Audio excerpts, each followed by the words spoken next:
Hello అందరికీ ఈరోజు ఆదివారం వచ్చింది కదండి. మా ఇంట్లో నాటుకోడి కూర రాగి సంగడి తయారు చేస్తున్నానండి. ఈజీగా ఇంట్లోనే తయారు చేసుకోవచ్చు. అది ఎలా తయారు చేస్తున్నానో చూడండి. నేను ముందుకంట నాటుకోడి కూర వండేస్తున్నానండి. మీకు నాటుకోడి కూర ఎలా వండాలో తర్వాత వీడియోలో చూపెడతానండి. రాగి సంగడి ఈ వీడియోలో మీకు ఎలా తయారు చేయాలో చూపెడతానండి. నేను చిన్నప్పుడు అయితేనండి రాగి సంగడి వండుకోవాలంటే సోళ్ళు ఆరేసి కడిగేసి ఆరేసి ఓటేసుకుంటామో ఇసురుకుంటామో చేసుకుంటేవారండి. అప్పుడు జల్లించుకుంటే చాలా కష్టంగా ఉండేవారు. ఆ కష్టంలో కూడా సుఖమా దొరికిందండి మాకు. అప్పుడు చాలా హ్యాపీగా అనిపించేది. చాలా సులువుగా కూడా చేస్తున్నారు ఇప్పుడు. అన్నీ ఈజీ అయిపోయినాయండి వంటలకే.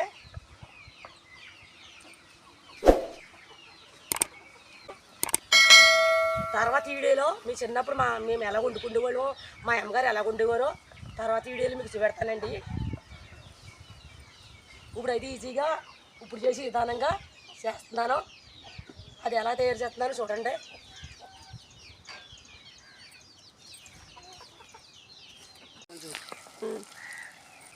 రాగి సంగడిలోకి అండి నాటుకోడి అయితే చాలా బాగుంటుందండి.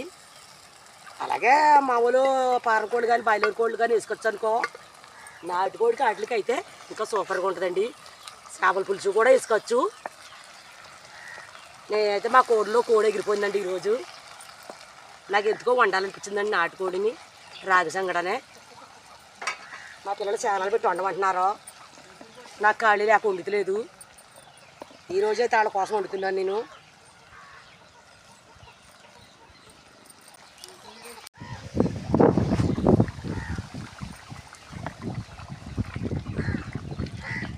పొయ్యి మీద బాగా కుదురుగా ఉడికిందండి. దగ్గర పడిపోయింది. మసాలా వేసుకుందాం. కట్ల పొయ్యి మీద నాటుకోడి రాగి సంగడి వండుకుంటూ తింటే చాలా బాగుంటుంది. చాలా టేస్ట్గా ఉంటుందండి. ఇందులో కొంచెం ధనియాల పొడి వేద్దాం. ఈ ధనియాల పొడి ఎందుకు వేస్తున్నాం అంటే టేస్ట్గా ఉంటుంది. గ్రేవీ ఉంటుంది. అందుకు వేస్తాను నేను.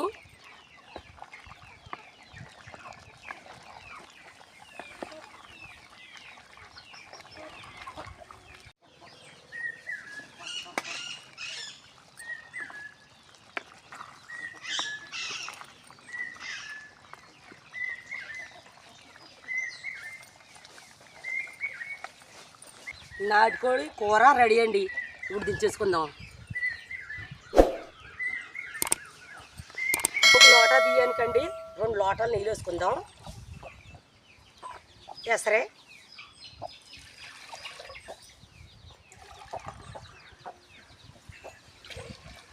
అలా సరిపోతాయి. లోటా బియ్యం నానేస్తున్నానండి. ఒక అరగంట సోపు ఎసరులోనే కొద్ది ఉప్పు వేద్దామండి. నీళ్ళు తెరపడ్డాక బియ్యం వేద్దాం. ఎసరు మరిగిందండి. బియ్యం వేద్దాం.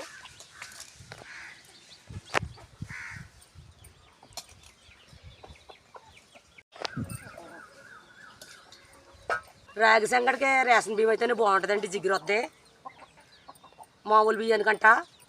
రేషన్ బియ్యం లేకపోతే మామూలు బియ్యం వేసుకొచ్చండి. ఈ రాగి సంగడిని పిట్ అనివ్వరండి.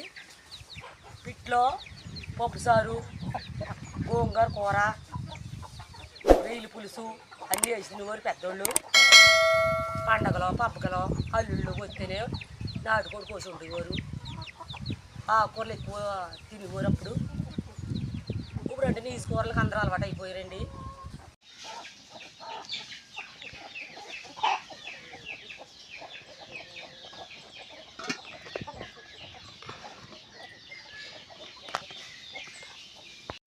అన్నం ఉడికిందాం చూద్దామండి.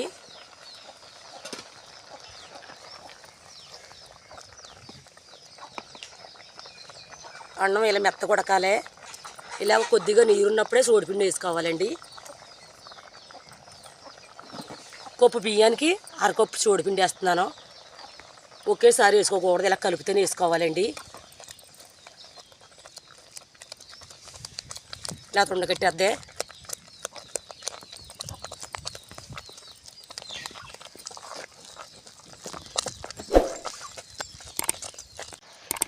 ఇలా మొత్తం అంతా కలిసిలా కలుపుకోవాలి.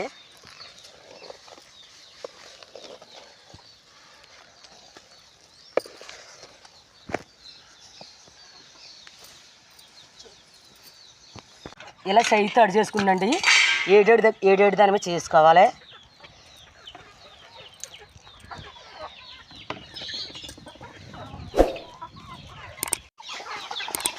సైజు తడి చేసుకుంటే ఇలా చేసుకోవాలండి. ఒంట్లో ఏడేడు దాని మీద ఎంత బాగా వచ్చిందో చూసారా, కాలిపోతుంది.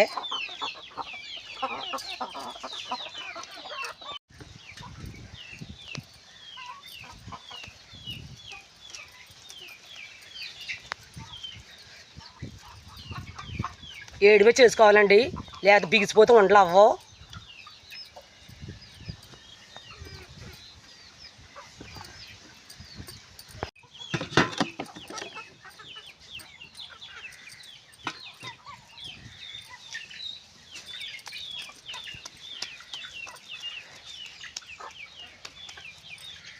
చాలా బాగా వచ్చినాయండి వంటలో.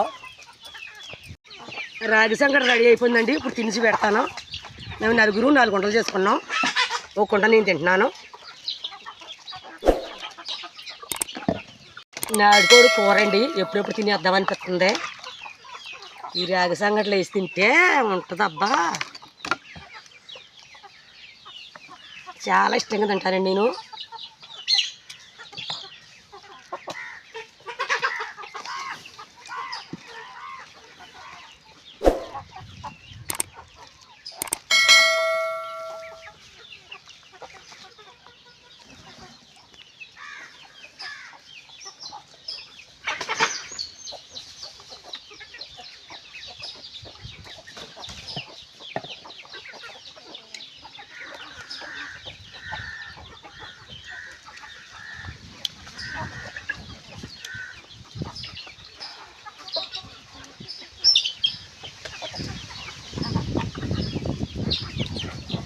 చాలా బాగుందండి, చాలా టేస్ట్గా ఉంది నాటుకోడి రాగి సంగటి.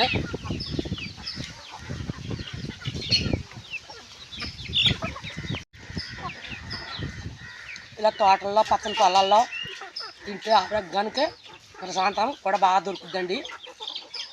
మీరు ఎప్పుడైనా అలా తిన్నట్టుంటే కింద కామెంట్స్లో పెట్టండి.